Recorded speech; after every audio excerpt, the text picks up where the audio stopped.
नमस्कार. पुन्हा एकदा कार्तिक क्रिएशन या चॅनलवर तुम्हा सर्वांचे मनापासून खूप खूप स्वागत करते. आज आपण नायरा कुर्ती अल्टर कशी करायची, तसेच शोल्डर कमी करण्यापासून ते परफेक्ट फिटिंग कसे करायचे ते पाहणार आहोत. त्यासाठी मी कुर्ती घेतले. कुर्ती उलटी करून त्याच्या ज्या स्लीव आहेत त्या पूर्ण स्लीव मी काढून घेणार आहे, म्हणजे आपल्याला शोल्डर कमी करता येईल. जे काही माप आहे कस्टमरचं ते खूप कमी आहे, त्यासाठी मला शोल्डर कटिंग करावं लागणार आहे. तर ते मी माप टाकून घेतलं आहे आणि त्या मापाने शोल्डर कट करून घेत आहे. कारण जर शोल्डर कट नाही केला तर आपली जी कुर्ती आहे ती शोल्डरपासून खाली उतरू शकते, परफेक्ट बसू शकत नाही. त्यासाठी सुरुवातीला शोल्डर कमी करून घ्या, त्यानंतर स्लीव जोडायचे आपल्याला. तुम्ही बघू शकता मी शोल्डर कमी करून घेत आहे. त्यानंतर ही जी कुर्ती आहे त्याला कमरेच्या साईडला बेल्ट आहेत, म्हणजे 2 नॉट्स आहेत, तर त्या नॉट्ससुद्धा काढून घ्यायच्या, म्हणजे फिटिंग करताना आपल्याला प्रॉब्लेम येणार नाही. त्यानंतर तुम्ही बघू शकता मी शोल्डरच्या इथे टीप मारून घेते. कारण रेडीमेड कुर्तीला ही शिलाई असते ती पूर्ण कच्ची शिलाई असते. आपली कुर्ती लगेच फाटू शकते किंवा खराब होऊ शकते. आपल्याला डबल शिलाई मारावी लागते. त्यासाठी सुरुवातीला शोल्डरच्या इथे टीप मारून घ्यायची आपण.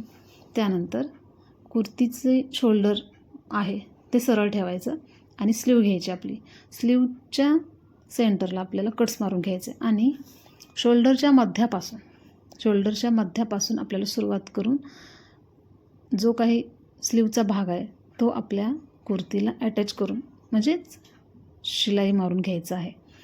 सुरुवातीला पाठीमागच्या साईडला शिलाई मारून घ्यायची, म्हणजे आपली जी स्लीव आहे ती परफेक्ट कुर्तीला बसली जाते. आणि जर तुम्ही साईडून घेतली, म्हणजे कुठल्याही एका टोकापासून घेतली, तर कुर्ती आपल्याला पुढे किंवा मागे कमी जास्त पडू शकते.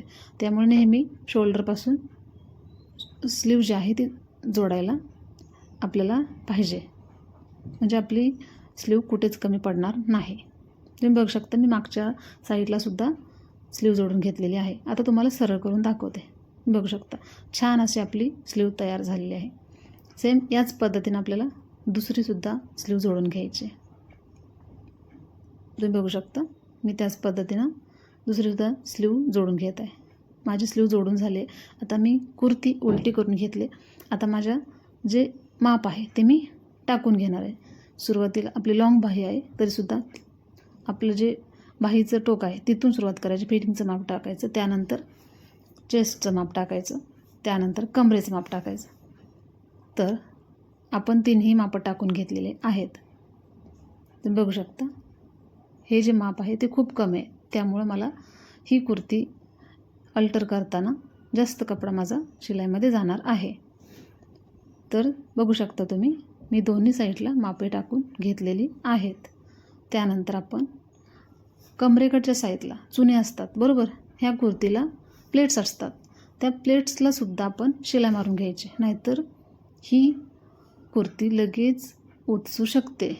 म्हणजे ह्याची शिलाई असते ना खूप कच्ची असते, ती लगेच फाटली जाते, मग आपल्याला परत शिलाई मारावी लागते. त्यासाठी कधीही कुर्ती अल्टर करताना जे काही शिलाई असेल ती डबल शिलाई मारून घ्यावी, म्हणजे कुर्ती आपली छान अशी राहते, अजिबात खराब होत नाही लवकर. तुम्ही बघू शकता आता मी जे काही फिटिंगचं माप टाकलं आहे तिथून सुरुवात करत आहे. तर बघू शकता तुम्ही मला आता जे नॉट्स आहेत ते अटॅच करायचे आहेत. तर मी आतल्या साईडून बघू शकता मी आतल्या साईडून नॉट घेतलेला आहे. जी बाजू जास्त आहे ती आतमध्ये ठेवले आणि जिथं आपण शिलाई येणार तिथं थोडंसं अगदी अर्धा इंच नॉट ठेवलेला आहे. सेम त्याच पद्धतीनं दुसऱ्या साईडलासुद्धा आपल्याला तसंच करायचं आहे. आणि जर नॉट नाही काढलं तर आपले पूर्ण नॉट कुर्तीच्या आतमध्ये जाणार आणि बाहेर फिनिशिंग आपलं अजिबात दिसणार नाही. त्यामुळं नेहमी कुर्ती अल्टर करताना जे काही नॉट्स आहेत ते काढून नंतर फिटिंगच्या वेळेला जी फिटिंगचे माप आहे त्याच रेषेवरती आपल्याला ते नॉट जोडायचं आहे. तुम्ही बघू शकता मी दोन्ही साईडला तर डबल टिप मारून घेत आहे. कारण कधीही आपण लक्षात ठेवायचं डबल टिप मारावी, म्हणजे कस्टमरचं माप कमी जास्त झालं तरी त्यांना प्रॉब्लेम येईल.